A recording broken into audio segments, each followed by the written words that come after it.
Olá, tudo bem com você? Vamos para mais um vídeo, dessa vez voltando com a nossa série sobre o Sermão do Monte. E a gente está analisando um pouquinho das bem-aventuranças, a gente está falando sobre as características do bem-aventurado. Bem-aventurado é o abençoado, é o feliz, é aquele que está com seu relacionamento com Deus no caminho certo. Realmente o verdadeiro cristão, aquele que vive no reino dos céus, no reino de Jesus. Jesus falou no último vídeo sobre os bem-aventurados, aqueles que tinham fome e sede de justiça. E agora ele vai falar em Mateus capítulo 5, no versículo 7, o seguinte: Bem-aventurados os misericordiosos, porque alcançarão misericórdia. A palavra do Senhor é muito clara quando ela fala sobre misericórdia, mas a gente usa esse termo de maneira errada muitas vezes. A gente fala assim, nossa, misericórdia, né? Nem pensar nisso. Como se misericórdia talvez fosse uma palavra com uma conotação ruim. Ou por outro lado, quando a gente diz assim, você precisa ser mais misericordioso. É quando a gente fez alguma coisa errada e a pessoa está pedindo, olha, me desculpe, né? Ou seja, tenha pena de mim. Como se misericórdia fosse apenas um sentimento. Mas a ideia aqui de Jesus não é que misericórdia seja um sentimento de pena ou de compaixão meramente. É claro, envolve um sentimento, mas a palavra misericórdia aqui, como Jesus já vem fazendo, é a palavra mais forte para compaixão que você pode ter e denota uma ideia de ação, é uma ideia ativa de fazer algo por misericórdia, não simplesmente sentir algo. É interessante que quando Jesus está falando sobre misericórdia, ele está dizendo que quem recebe a misericórdia de Deus, ele automaticamente a dá. Porque ele diz aqui na continuação do versículo, porque alcançarão misericórdia. Aqui a ideia não é de que se você der misericórdia, então Deus vai te dar misericórdia. Ou seja, dar misericórdia é o fundamento para a sua salvação. Se você não der misericórdia, você não será salvo. Não, não é isso. A gente precisa lembrar que Jesus está fazendo um argumento aqui. E o argumento começa dos bem-aventurados os pobres em espírito. Ou seja, bem-aventurados aqueles que reconhecem que precisam de misericórdia. Porque se a gente não reconhece que precisa de misericórdia para entrar no reino dos céus, porque não merecemos entrar lá, somos corruptos de coração, de alma, então não há espaço para nós. A primeira coisa que Jesus começou a pregar quando ele veio com o seu reino, instaurando o reino dos céus aqui na terra, foi: arrependam-se, pois o reino dos céus está próximo. Ou seja, aqueles que recebem misericórdia são justamente os arrependidos. E os arrependidos que receberam misericórdia, eles dão, então, misericórdia uns aos outros.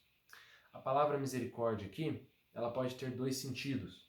O primeiro sentido é o de atender às necessidades físicas dos outros.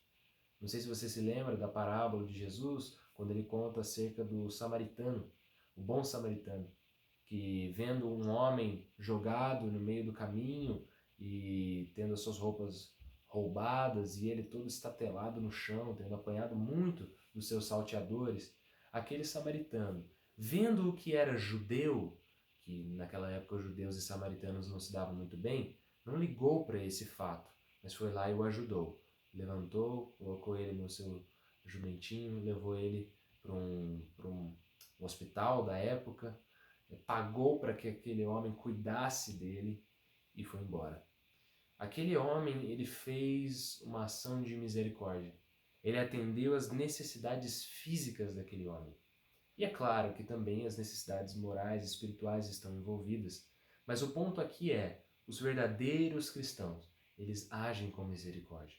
Eles não são insensíveis às necessidades físicas uns dos outros, do seu próximo. Se tem alguém na nossa região, alguém na nossa igreja, alguém no nosso bairro, alguém no nosso trabalho, que está passando por dificuldades físicas e vem até nós pedindo ajuda, a Bíblia diz que seria uma hipocrisia eu dizer: vá com Deus, o Senhor vai te abençoar, sendo que eu tenho condição de ajudar essa pessoa e eu não faço isso.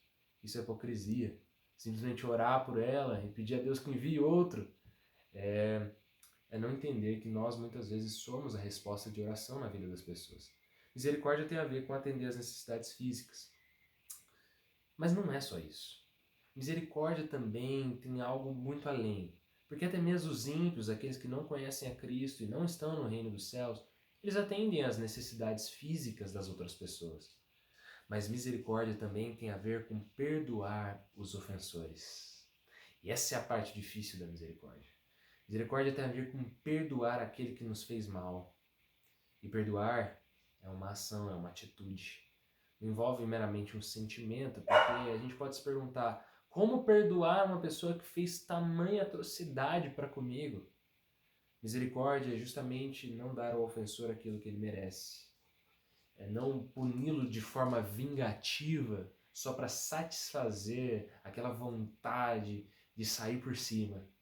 Mas é claro, o ofensor ele sempre merece a punição. A palavra de Deus diz que Deus é justo, mas o nosso coração guardar a amargura e o rancor é não ter misericórdia.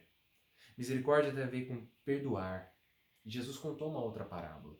Ele contou a parábola de um homem que estava devendo para um rei uma quantidade infinita de dinheiro. E ele não conseguiria pagar nem em várias vidas. E aquele rei perdoou a sua dívida. Quando ele saiu dali, ele viu um empregado dele que estava devendo umas 100 moedas, coisa assim que daria para pagar em alguns meses. Ele foi lá e esganou aquele cara e pediu que ele pagasse até o último centavo. O rei, sabendo disso, pegou aquele homem e o lançou na prisão. O ponto que Jesus quer dizer é que nós somos esse homem, que tínhamos uma dívida infinita com Deus por causa dos nossos pecados. E o Senhor nos perdoou. Não fazendo vistas grossas, mas humilhando e esmagando o seu filho na cruz.